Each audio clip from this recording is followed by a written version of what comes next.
Okay, hello everyone. Welcome back to our podcast. You're listening to episode number 2. Cody and I we have a new name for our podcast. I know in our last podcast we kind of agreed on BSKB, but courtesy of Cody's sister, we have a new name, and that name is 1.5 Asians. Yeah. So thank you, Tara Goodale. Yeah, shout out T_goods.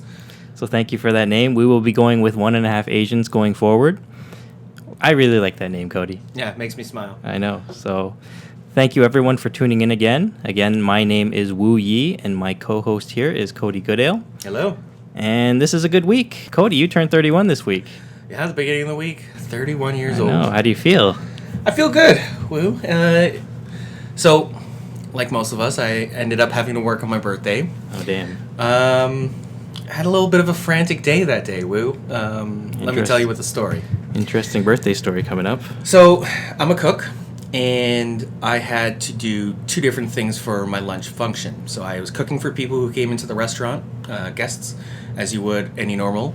But we also had a business meeting, so they had a buffet that we had to put out.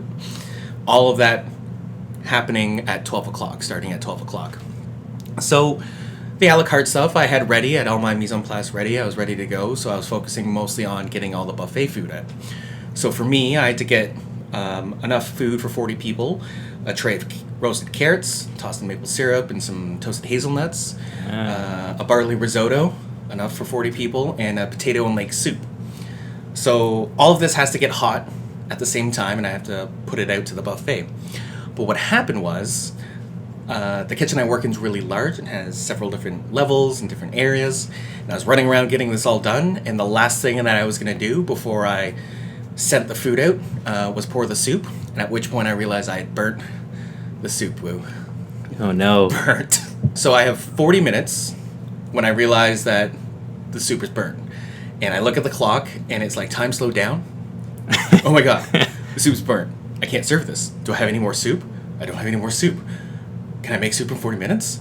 And just as that thought crossed my mind, my sous chef, who was standing right beside me, smells the soup and was just like, you've got to go. Go. So I frantically run to the walk-in fridge and I grab all the vegetables I can grab, onions, carrots, celery, and I run back upstairs and I start furiously cutting all these vegetables and I get 2 big rondos on and I start sauteing all the veg. Time's ticking down, 35 minutes. And then I start slicing all the potatoes, and at this point, my other cooks who I work with realize what's happening, so they all come over. So there's like 4 of us peeling potatoes, slicing potatoes. Long story short, Woo, with 2.5 minutes to spare, I made 10 liters of potato and leek soup. Got it seasoned, got it tasting beautiful, and sent it out piping hot. What a way to spend a birthday. And yeah, at that point, I'm relatively new at work, so nobody knew it was my birthday, and everyone's kind of like, giving me a hard time about it being a rough day. I was like, guys, that's actually my birthday. Oh, okay. We'll take it easy on you just for a little bit. Well, exactly. My sous chef says he wasn't going to yell at me that day, but damn, maybe in the future. That's a terrible way to spend a birthday. You know what? At the time, it was not the most fun, but I made it through. We made it happen. That's what you have to do. When you face problems and adversity, you just find a solution.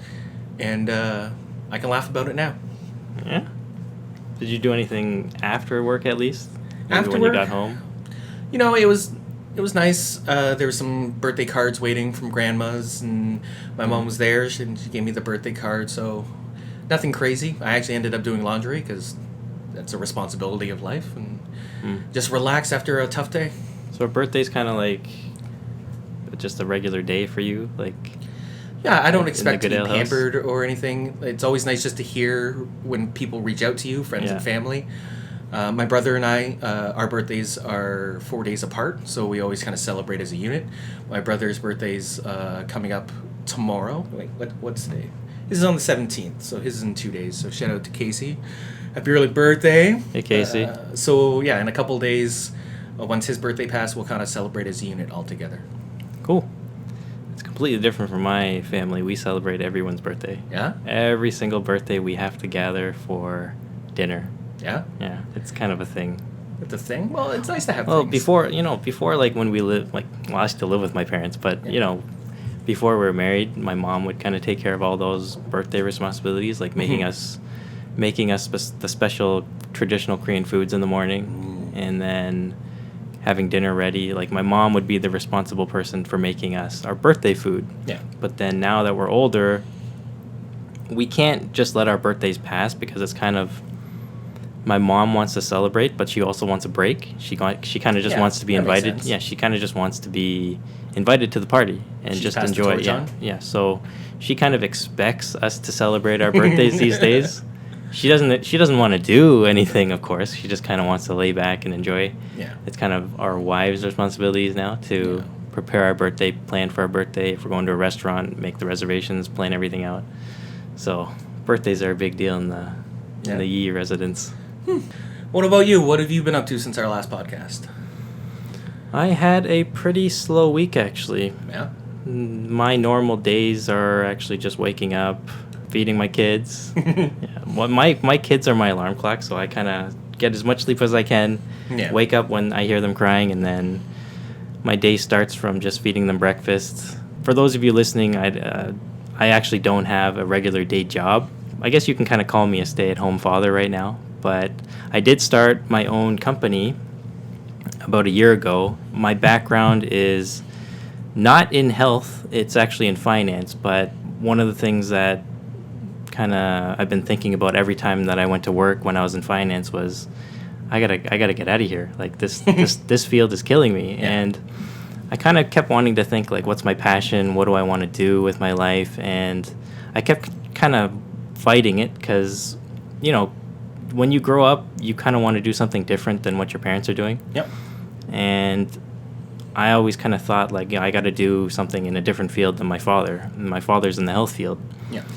Natural health, vitamins, supplements, and I don't know, for some reason I just thought I should be doing something different. Like, not that I don't know, I didn't think that he would be disappointed if I was in the same field as him, but I think for some reason I thought in my mind, like, oh, he would want me to be successful in a different field. But that wasn't the case. Actually, I told him, you know, it's not working out in finance, and I told him I might want to do something in natural health. And he was happy. He was happy about it. He was happy that he had someone that he can maybe pass the torch to. Mm-hmm. So last year I started my own company in the natural health industry. Right now I started as a supplement company, making supplements. So I have one supplement out right now. It's a omega-3 product. Yeah. I'll put a link to it actually in our podcast if anyone's interested. I won't spend too much time talking about it here. But I know I'm rambling here. But what I did this week is, I don't know if anyone keeps up with the news. Something interesting happened in Ontario regarding the cannabis industry. Yeah. And they're actually going to start allowing private retail to start selling cannabis. So it won't just be... So previous reports, they were saying it would kind of be only controlled by the government, so you would only be able to buy marijuana from, like, LCBO or government-run agencies. Yeah. But that's actually changed with the new government that came in with Doug Ford's government. He's actually going to be allowing private retail sales of marijuana. So I've been reading a little bit about licensing in the marijuana industry, because I think it would be cool to get into that industry and think about selling marijuana and using it as an alternative medicine for people who are experiencing so pain. you would be putting it through the lens of alternative medicine Yes. rather than just kind of coming in and getting a high? Yes. So that's kind of my goal. I know my father runs a health food store. Yep. He focuses mainly on herbal health and using herbs to... Weed is an herb. So it fits. Makes sense. It fits hand in hand. So if they're going to be giving licenses away to sell marijuana, I would think it's a responsible thing to do to have health food stores. Yeah, that makes sense. Or people who are specialized in working with herbs and herbalists. And my father is an herbalist by trade. That's what he studied in Korea. I've been studying herbs to be an herbalist myself. Recreational herbs? No, not recreational. I have tried, and I haven't. I have tried it. I'll tell the truth. I have tried it, and the experience was not the greatest. Yeah. I was actually I was in a panic, and it's not for me. But I do believe it's a form of alternative health that can help a lot of people. Absolutely. And I am definitely interested in learning more about it and finding out how the licensing process is going to work. Yeah. So hopefully in the future, I'll be able to start selling marijuana. That's kind of a goal of mine to see. I know it's not going to be anytime this year. I was reading that they might not even have any programs in place until the summer of 2019. Okay. Any consultation, because I think since it's kind of new, there's going to be a long process of Absolutely. of licensing people and getting the right education and training out to the people who are licensed. Yep. So it's not just your regular dispensary that you see. It's going to be a legit setup that I'm looking to have here. So more information on that will come as I kind of research a little bit more about it. But You heard it here first, folks. Woo Chill. yes, Gonna be selling weed. yes. So that's But in a responsible, in a healthy responsible manner. way. So that's kind of what I've been thinking about. I like that, Woo. It's always nice to change and grow and expand Yeah. your horizons. The only thing is I've read that these licenses could be very expensive. Yeah, but the marijuana market is lucrative. Yeah. It's not like there isn't a market for it. It's clearly there. Yeah, so I've always kind of been a step behind. Like, you always feel like you're behind when you start something, but this is kind of an industry I'd like to get in as it's still new, it's Yeah. still fresh, and I think there's an opportunity there for me and for my father, and Yeah. hopefully we can educate people on the different uses. Well, and THC, the active ingredient in marijuana, is fat soluble. So maybe you make like a omega-3 THC supplement. Yeah, that's we'll think about that down the road maybe, but Yeah. No, I'm just teasing. it's a little out of my league. Yeah, that's a lot to take on at first, but no, that's awesome. Yeah, so that's what I've been thinking about.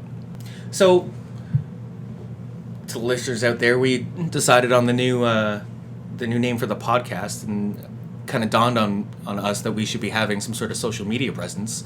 So, with the birth of the 1.5 Asians podcast, we were talking about getting a 1.5 Asians Instagram account and Snapchat, all of that social media stuff, and Make it official. make it official. And then we could follow all of our favorite basketball players. The one that I noticed this week who had a pretty cool social media presence was our boy Freddie Van Fleet, Steady Freddie.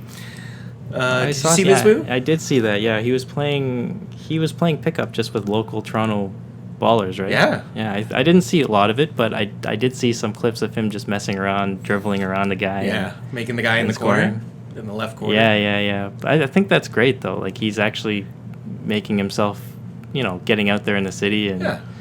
showing himself and committing to being a part of the city. Absolutely. And I know you were talking about it. Someone who was very committed to Toronto, who we no longer have anymore, Yep. was DeMar DeRozan. And like you said, you wanted to see someone fill his shoes. And Yeah, to really embrace the city. It's one thing to rep Toronto when you're here, getting paid and playing your games, but if you rep the city and then go home and you never come back and you're not here, and like, we got a lot of stuff going on. Like, everyone comes into town for Caravana. Like, I get that, but if you're here just on a random weekday in August and you show up and play some ball out in Toronto, I think that's super cool. It reminds me of kind of like, not nearly the kind of lore, but like the Rucker Park games when like Kobe or Kevin Durant just kind of showed up. Yeah, like, it's yeah. neat. That builds a camaraderie, like a notoriety. I think it's a really cool thing that he did, and I'd love to see other Raptors kind of step up and do some things like that. oh yeah, that'd be cool to see other Raptors like OG Oh. or Siakam come out and play some street ball. But you know what? And like, kudos to Fred. That wasn't a paid promotion. That wasn't. Yeah. There was something already going on. He just thought it would be cool, and I think that speaks to his character as a basketball player. I know the Raptors team, Masai Ujiri, focuses very much on character, and I really liked what Fred showed there. I think that's something that's really cool, and obviously it made a huge impact on those fans, and they'll only be more motivated to watch and cheer the team on. Yeah.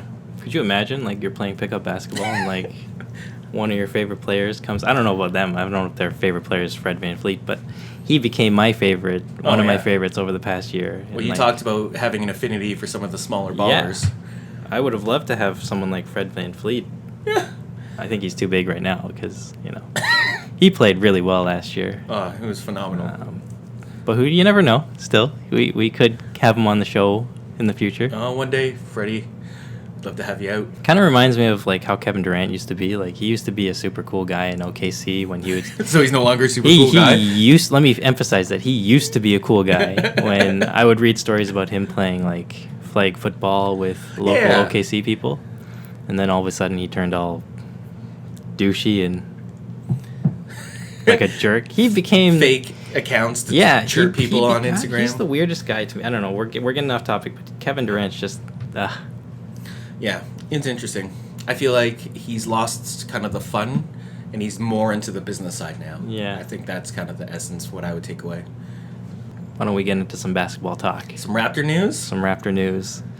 And there's actually not a lot going on with the Raptors these days. It's been a while since any news has actually come up, but since we're here, I wanted to get your take on the Greg Monroe signing. Well, first of all, I'd like to say that his nickname as the Moose, I really like. Moose is super Canadian. I think we could maybe run with that as a player. I can't speak to his character. I haven't really watched him intently in the league. But to me, he's kind of like a poor man's version of Jonas Valanciunas. And I think it's weird that we would have a backup that brings the exact same game as our starter. If I were building a team, maybe I would try to get a little bit more of a variety. And like you looked at Bebe last year, it was neat that we could sub out Jonas and insert someone who had a completely different dynamic and change the pace and style of the game. And I think it'll be interesting to see how Greg Monroe plays. Like he's decent. Yeah, he's decent. I mean, I'll give him that. He is a veteran. Yeah, and that is nice to see. He does play well. He plays his position well. Yeah. He does what a center is supposed to do. He shoots around the 50-60% range. Yeah. He gets a double-double. Like, I was reading a report that he's an automatic double-double guy. Yeah. And another report I was reading is one of the reasons for the signing is actually to cover themselves from a potential injury to JV. Yeah, so that's a great point. If there is an injury that does happen to JV, because he has been injured in the past late into the season when we've actually needed him. Yep. Putting in a guy like Greg Monroe, he's a good insurance policy. Yes, so someone who you know can score, someone who you know can rebound. And rebounding's huge with this team because when we didn't have Jonas out, like we were getting out rebounded like crazy. And also another thing is his passing. Greg Monroe's passing is actually not as bad as you would think from a big man. Yep, he's got a relatively deft touch. So, I think, I mean, when I first look at it, it kind of just seems like a move that won't help the Raptors that much. From an injury perspective, yes, I guess it does cover them a little bit. Yeah. But does he make a huge difference? I don't think so.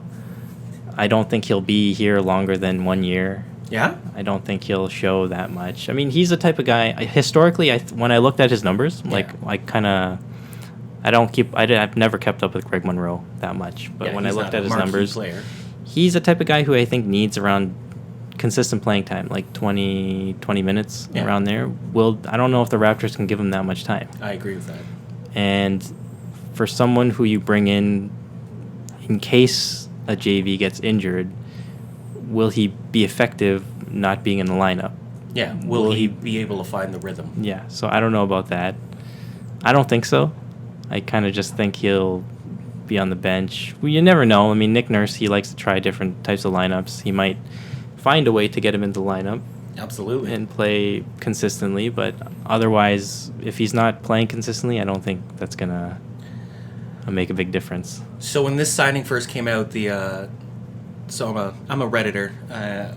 Follow the Toronto Raptors on our Toronto Raptors subreddit, and a bunch of the Boston Celtic fans came over to our subreddit after the signing, and they kind of said some things. The general consensus was he's a pretty big defensive liability, and that he's slow-footed, but he has the ability to make a big impact on a game. They quoted a couple of games throughout the year where Boston was kind of looking down and out. It looked like, towards the latter half of the third quarter that they were going to lose, but then Greg Monroe came in and just got buckets and all of a sudden kind of turned the tide of the game, and that he has that ability. And I think, if we're going to get a bench player, it's nice to know that our bench player has the ability to come in and shift the momentum and get the pendulum swinging in the other direction. Okay. So shout out to the Celtics fans coming in from Reddit to give me maybe a little bit of an inside scoop that I would have never gleaned on my own. Yeah, I have to get on Reddit. I don't use Reddit that much. I've downloaded the app, but I'm actually embarrassed to say I don't really know how to use it. Honestly, Woo, Reddit is designed to be intimidating to first-time users. Okay. So That's good to hear. you shouldn't be embarrassed. It takes a while to get used to, but then you're used to it. Okay. So Greg Monroe, I hope it works out. Absolutely. I hope Nick Nurse finds a way to put him in the lineup. I just don't want him to be riding the bench all year, and then when we need him not having the time on the court that he needed to get comfortable playing with the starters or the second unit. Well, I think there was two other things that kind of points that were brought up. Is that it was interesting to know that when you look at the historical matchup between Greg Monroe and Jonas Valanciunas professionally, is that Greg Monroe always seemed to have the upper hand. He kind of pushed JV around. Yeah. But they're going to be battling against each other in practice. And I think the day-to-day grind is only going to make JV better. That's a good point, yeah. They could... Yeah, I'm sure that would help JV a lot. Yeah. Because Greg Monroe seemed to always push him outside of the comfort zone. So maybe JV learns a little bit about how to get under people's skin, which he's already pretty good at. Maybe he learns a little thing about angles and boxing out, because they're both terrific rebounders. So there's always something to be learned internally from each other. And I think that's something that I often overlook when I'm assessing trades and character or player signings.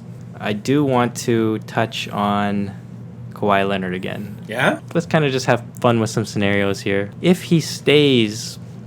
No, let's start with if he leaves Toronto after the year. So plays 1 year. Yeah, plays 1 year with Toronto and then goes signs with the Lakers or the Clippers. Okay. Does that put Toronto in that bad of a position, or do you think we'll still be okay?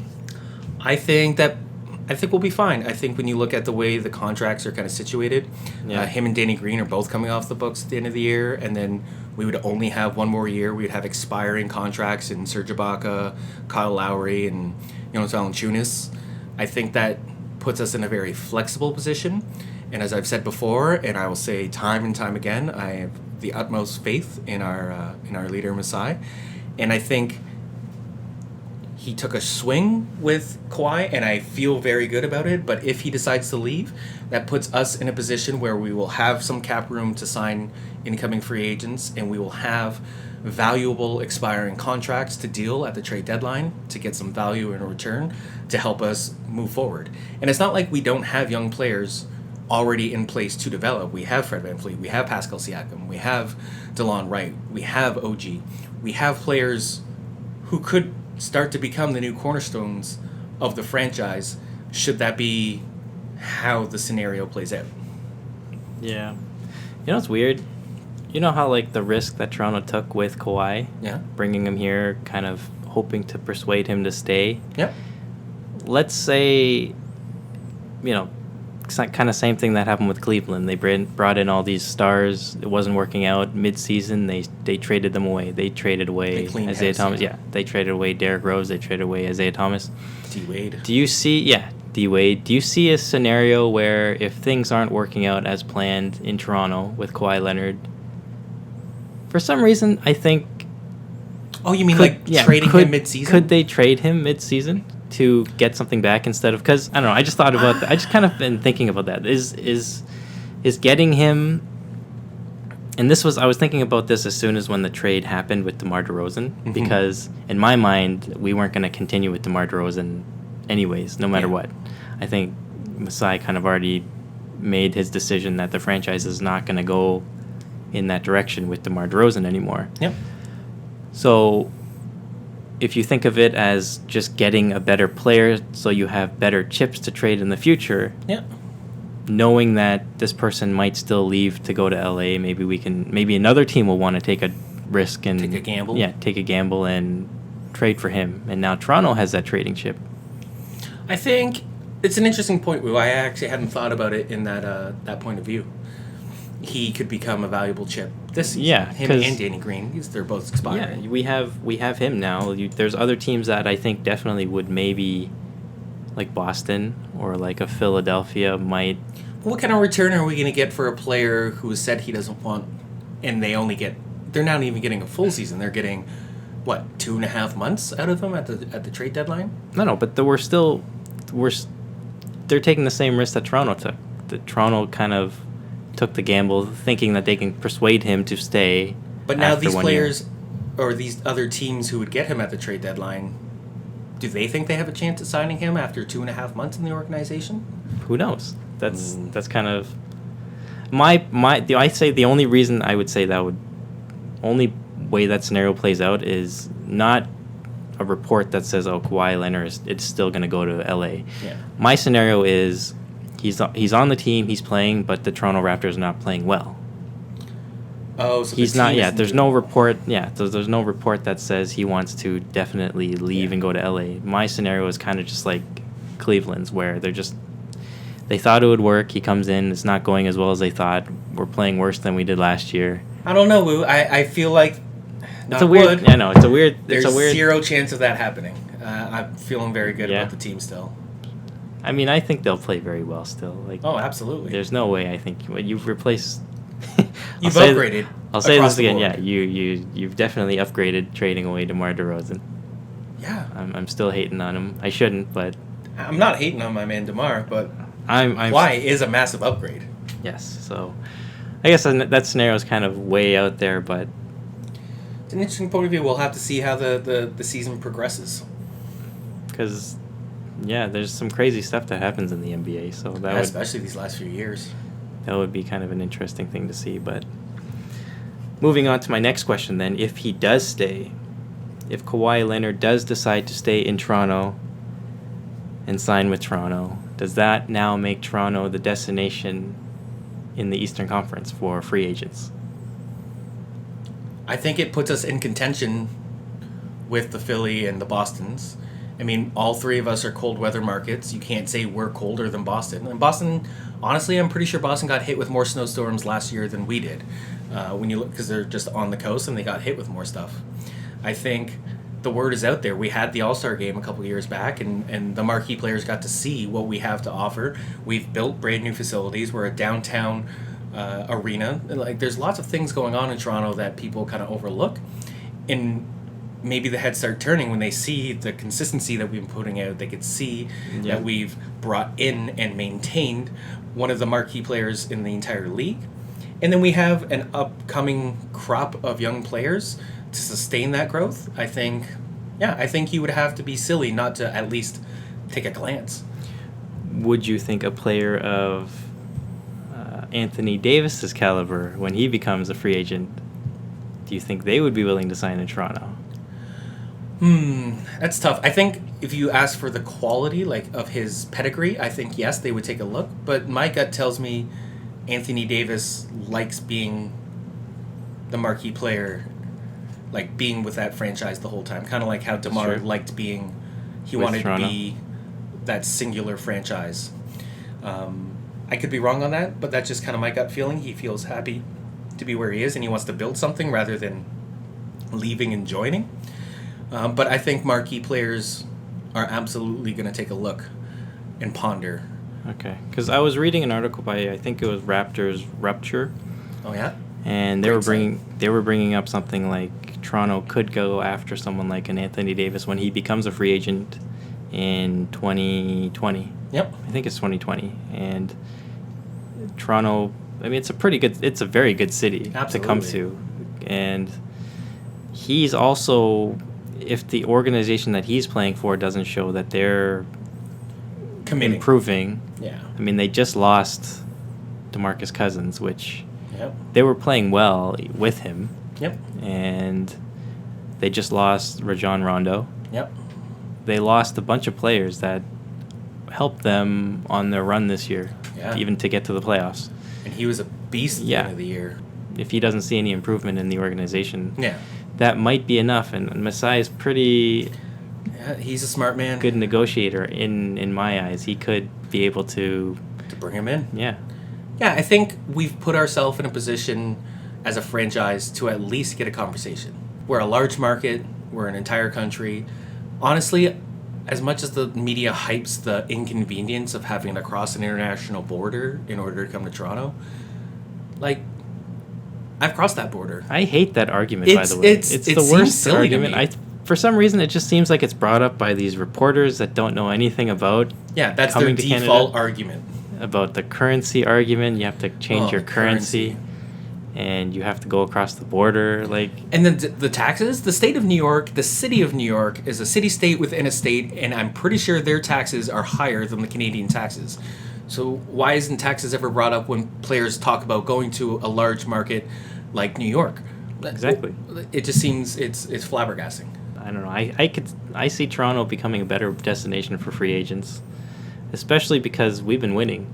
Yeah, Like, you can't. winning cures all. Yeah, you can't deny that Toronto's been playing extremely well. In Toronto, man, Vince Carter used to play here. Yeah, Vince Carter, he put us on the map. We can't say Air Canada Carter anymore. I guess we got to call it Scotiabank. Scotia. I don't even know how to swing that. Sorry, Scotiabank, but like Air Canada, that was the dream. That was the best name. I was actually reading Greg Monroe. His number is 15, right? Yeah, I think, is Toronto going to give him that number? I assume so. Okay. I feel like I was all the reading, pictures. I was reading an Instagram post, and they're like y'all have 80 something numbers. You're going to give him 15? So much disrespect. Well, another homegrown player who I appreciate, Amir Johnson, also wore 15. Like, those are two players that are like close to my heart in Raptor history. Yeah. All right. Well, that's it for today's episode. Yeah, episode 2 of 1.5 Asians. 1.5 Asians. Thank you again to Tara Goodale. Yeah. We love the name. As soon as you mentioned it, I was like, I have to talk to Cody, and we might have to do a name change. It was a revelation. And when we met today, we're like, yeah, we're changing the name. So this is 1.5 Asians signing out. Yeah. Thank you very much for listening. Thanks for tuning in. We'll see you next week.